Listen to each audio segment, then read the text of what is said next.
बिस्मिल्लाहिर्रहमानिर्रहीम। मशकी सवालात 42, 7वीं जमात, 11वां सबक जो है दायरा, ये शुरू किए हमने। इसके कई सवालात में हल कर चुके। अब सवाल नंबर 3 और 4 पर गौर करेंगे।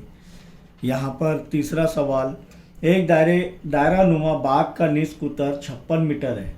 बाग के गिर्द 4 फेरों वाली तार की बाड़ लगाने के लिए 40 रुपये फी मीटर के हिसाब से कितना खर्च आएगा। यहाँ पर एक दायरा नुमा बाग है, उसका निस्फ उत्तर 56 मीटर है। बाग के गिर्द 4 फेरों वाली तार की बाड़ लगाने के लिए कितने फेरों वाली? 4 फेरों वाली। आपके घर का के इर्द गिर्द जो कंपाउंड वॉल रहती है, तो वैसे ही जो है खंबे नस्ब करके वहाँ पर तारों के बाड़ भी लगाई जाती है।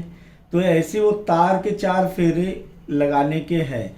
यानी वो जो दायरा नुमा जो बाग है उसके 4 फेरे लगाने के, एक के बाद एक के ऊपर एक।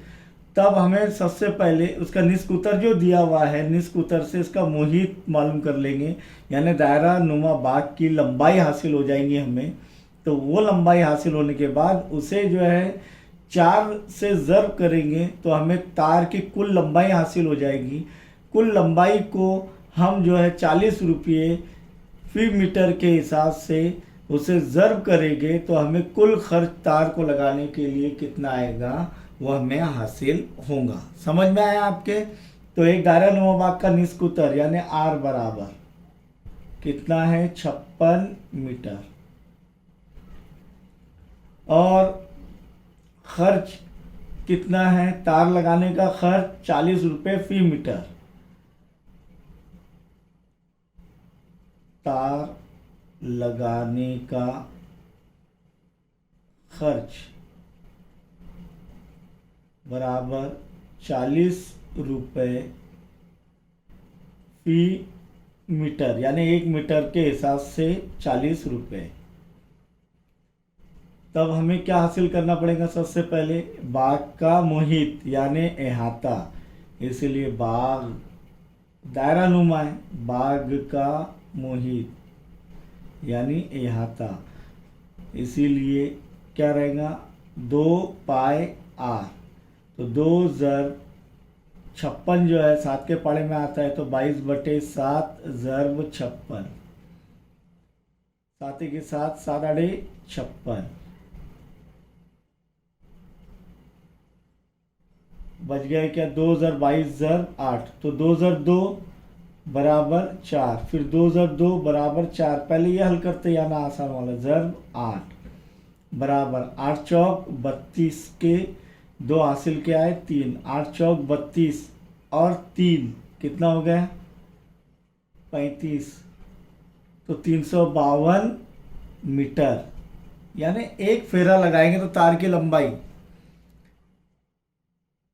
एक फेरे के लिए तार की लंबाई यानी उसका बाग का मुहित क्या हो जाएगा? 352 मीटर। इसीलिए 4 फेरों के लिए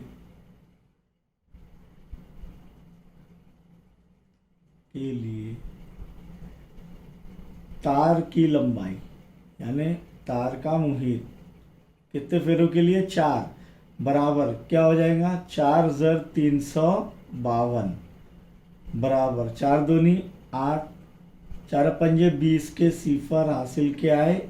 2, 4 त्रिक 12 और 2 14। कितना आ रहा है? 1408 मीटर। 1408 मीटर। अब 4 फेरे तार की बाड़ लगाने के लिए, इसलिए 4 फेरे तार की बाड़ लगाने के लिए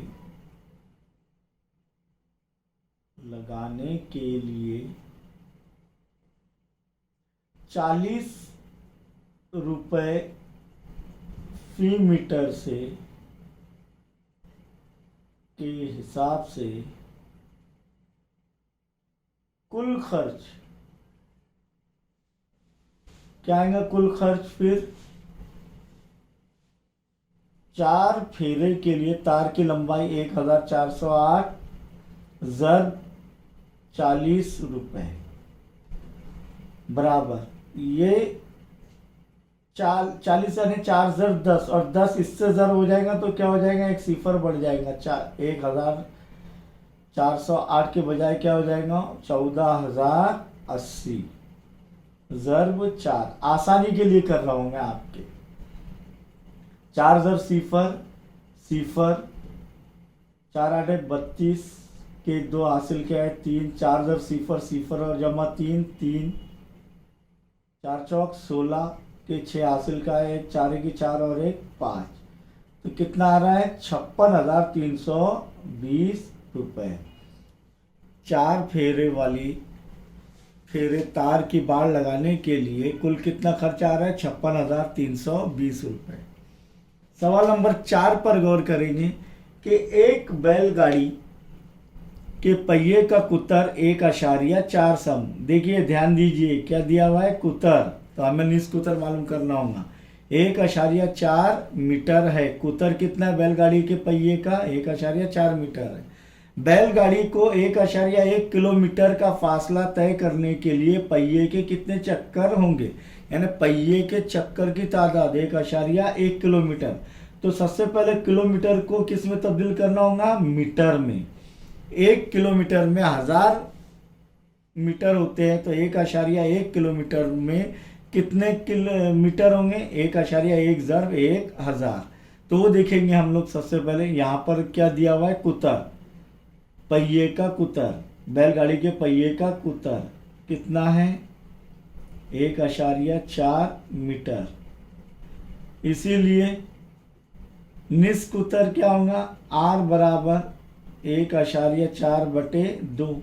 निस्कुतर कुतर का निस होता है तो 2 1 और 2 1 तो तकसीम नहीं होगा तो 0 ये ट्रांसफर कर लेंगे। अब ये 14 हो गए। 2 7 14 तो कितना आ रहा है? 0.7 मीटर। ये क्या हासिल हुआ हमारे पास? निस्कुतर। अब पहिए कितने पहिए चक्कर लगाने चक्कर होंगे? पहिए के कितने चक्कर होंगे ये मालूम करना है। तो पहले एक चक्कर का मोहित यानी लंबाई मालूम कर लेंगे। तो लंबाई को लंबाई से तकसीम करेंगे तो आसानी हो जाएगी। तो इसीलिए चक्कर बैलगाड़ी के पहिए का चक्कर, पहिए का के पहिए का मुहित क्या हासिल करेंगे? यानी लंबाई C बराबर 2 पाई R यानी 2 ज़र्ब 22/7 ज़र्ब 0.7। 7 1 7 ये 0 तो नहीं तकसीम होगा तो 0 इधर ट्रांसफ़र कर लेंगे। अभी 7 1 7 तो बच गया क्या? 2 ज़र्ब 22 ज़र्ब 0.1 2 दूनी 4 2 दूनी 4 ज़र्ब 0.1 बराबर 1 ज़र्ब 4 4 1 ज़र्ब 4 4 अशारे के बाद एक हिंदसा है तो इकाई के मुकाम से एक हिंदसा पहले अशारिया लगेगा। ये इतना मीटर।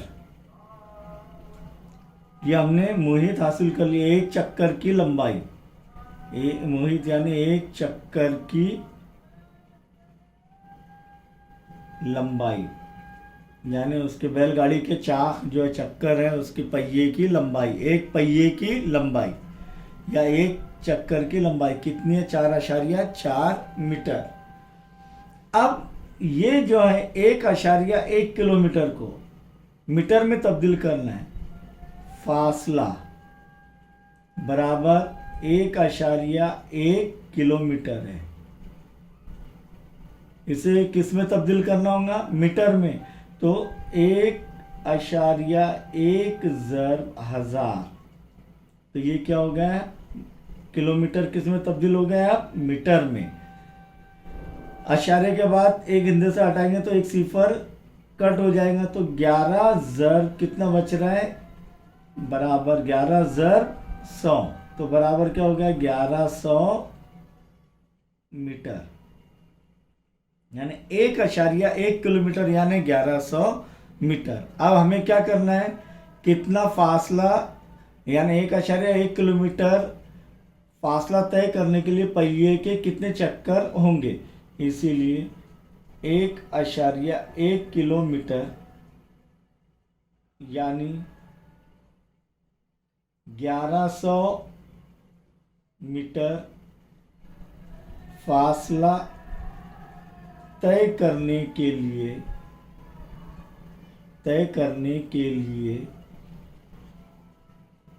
बैलगाड़ी के पहिए के चक्कर की तादाद बराबर फासला बटे मुहित, यानी एक चक्कर की लंबाई, फासला बटे मुहित यानी एक चक्कर की लंबाई। फासला कितना है 1100 बटे ये कितना है 4.4। अशारे के बाद नसब नुमा में ये अशारे हट जाएगा एक हिंदसे के बाद, तो शुमार कुनिंदा में एक सिफर बढ़ जाएगा। ये हमने 5वीं 6ठी 7वीं में देखे हैं बुनियादी चीज़ों में। तो ये एक सिफर शुमार कुनिंदा में बढ़ जाएगा, नसब नुमा में ये 44 हो जाएगा। 11 1 की 11 सिफर सिफर सिफर है ना, 11 चौक 44 बच गया है क्या 1000 बटे 4। 4 1 की 4, 4 दूनी 8, 10 में से 8 गए कितने बचे 2, 4 पंजे 20 और सिफर के सिफर। तो कुल कितने चक्कर लगाने होंगे 250 चक्कर। समझ में आया आपके? तो बैलगाड़ी के पहिए को कुल 250 चक्कर लगाने होंगे। कितना फासला तय करने के लिए 1.1 किलोमीटर फासला तय करने के लिए।